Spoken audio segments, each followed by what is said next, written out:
こんにちは、新藤きみこです。お久しぶりなんですけど、はい、時期的に私の体調とかね、いろいろあるんで、心配してくださる方なんかちょっといてですね、やばいと思って動画撮ってるんですけど、はい、ちょっと一段落したんですけど、ちょっと忙しくて、はい、落ち着いたので、また普通に動画を撮って、皆さんに見ていただこうと思っています。はい、よろしくお願いします。今日のあれはですね、はい、これですね、姫りんご。だいぶもう実は止まって大きくなってるんですけど、ちょっとつけすぎてるかな。もっといっぱいついてたんですけど、今1234567 8個か。これだともうちょっとへばってきちゃうんで、何個かね、3つぐらいに減らしてもいいかなと思うんですけど、こう2個あるからな、1個にするかな。こっちが表面やから、これを抜いて、こ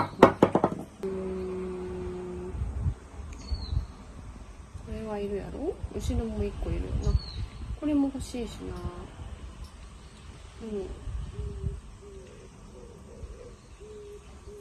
これはいらんか。よし。ちょっと勇気を出しても2個しか切れなかったんですけど、まあこのくらいで秋をね、楽しもうかなと思います。飾る予定はないんですけど、はい。姫りんごはこんな感じでした。はい。今日はですね、海外の、方でツタが好きだってね、いうことでそういう動画を、撮ってほしいということだったんで、はい、上じゃないや、今家にあるツタですね、それをちょっと紹介しながら、今時期のもうちょっと早くてもいいんですけど、葉刈りを少しやりたいなと思います。はい。で、私も結構ツタは好きで、やっぱ釣るものっていいですよね。なんかこう、作ろうとしなくてもこう自然に形になってくれるし、飾る時なんか結構役に立つというか、景色出すのにとってもいいなと。だからトロトロトロって長いのはですね、いいですよね。夏は涼しげだし、秋はこう紅葉もして、特にこういう、夏ツタっていうんですかね、こういうのは秋の紅葉がすごく綺麗なんで、展示でよくねこの木は使うんですけど、あとはヘンリーツタっていうのもあります。これは斑入りのヘンリーツタなんですけど、こういうタラタラタラってなるやつ、なんか夏は涼しげで、そんなに紅葉するものではないんですけど、斑入りって、綺麗に出るものではないんですけど、こういうね、こういう模様が入ったり、こういう点々のしましまだったり、斑の出方もこうその年とか葉っぱによって様々で、面白いなと思います。はい、夏だ。あとは漆ツタ、箱根漆ツタっていうのもうちにありますね。ちょっとちょっ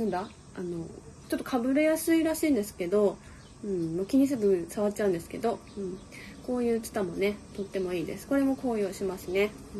あとはうちの庭にねいっぱい生えてるんですけど、こういうヘクソカズラっていうのもですね、結構根元が太いのを見つけて掘り出して鉢に入れとくとなんかちょっと面白くなります。これは紅葉っていうよりは鮮やかな黄色になって、秋結構ね役立つんですよ。なんかちょっとヘクソカズラってなんか名前がね面白いから展示するとですね、なんか結構皆さん見てくださる、大活躍。ちなみに庭から取ってきたこのヘクソカズラはこういうちょっと葉っぱ違うんですけど、違う葉っぱと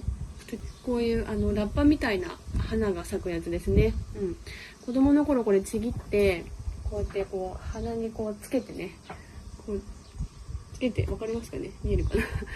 つけてね、なんかこう遊んでた記憶がありますね。別に臭くはないんですけど、臭いと思われちゃったんですよね。青つづらふじっていうのもこう実がつくつるものでね、すごくいいです。これからだんだん実は大きくなってきて、秋にはこう青紫色の、実がなってですね、良いですね。飾る時にはもう定番の木で、例えばこういうちょっとサイズはあれですけど、こういう紅色なんかにこうやって置いといたりとか、つるなんで木にね絡まったりとかして大きくなっていく木なんで、少し、平置きしても問題ないですけど、ちょっと高い位置にあるかなっていうのを連想しながら、飾るのもいいかなと思います。はい、ツタの葉刈りは目的はですね、こうやって葉っぱが大きくなってしまうので、それをこう切って小さい葉っぱを出させるというのがあるんですね。あとはツタは葉焼けがしやすいので、その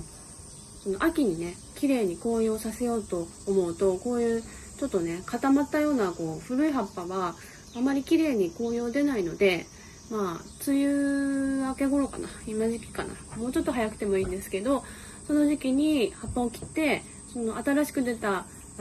綺麗な葉っぱで秋の紅葉を綺麗にさせようという目的があります。ツタは陰樹なんでやっぱ葉焼けしやすいから、半日陰ぐらいかな。少し、葉物もみじとかそういうのと同じ置き場所で置いといた方がいいですね。そんなに光の量が必要ないんで、そうやって強い紫外線から守ってあげるということが大事かと思いますね。はい、思います。葉っぱ切ると今これいい感じに収まってますけど、切ると2番目が出るんですけど、それはつるになりやすいんですよ。今こういう風に1個ね少し出てますけど、切るとダラダラダラって結構長いつるものになるんですよ。だからその長くつるつるつるってなってるやつをこうタラタラタラってこうタラタラタラってこうやるとですね、すごいね景色が出て良い感じになりますから、このままでもいいんですけど、そういう風にそういう景色出そうっていうか、そういう目的があればですね、葉刈りして、中の方の日当たりとかもですね良くなるんで、そういう作業をですね今できやっちゃいます。はい、このツタからちょっと葉刈りします。もうちょっと少しね焼けちゃってるとこあるんですけどね。でツタの葉刈りのポイントは、大きな葉だけ切る、全部切る必要はないです。ちっちゃい葉っぱとか中の方にあるんで、そういうのは別に切らなくていいです。こういう大きなやつですね、こういうのだけこう切っていきます。ちょっと汚いなですね。でチョキチョキ切っちゃいます。簡単です。こんなんだか。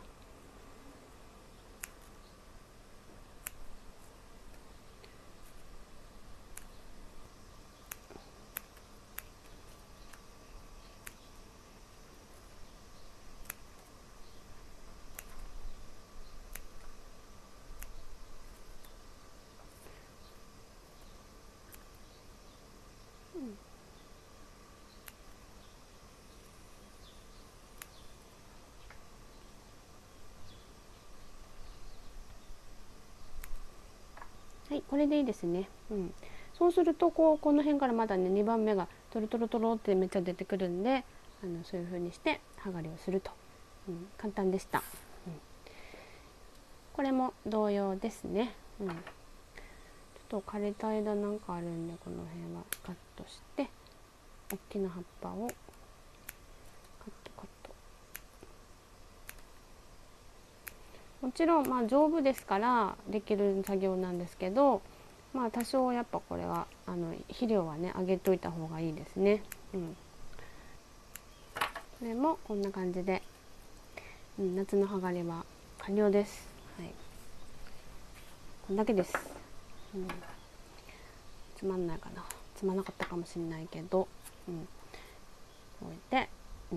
以上です。ちょっとまたちょこちょこ動画アップしていくので、また見てください。ありがとうございました。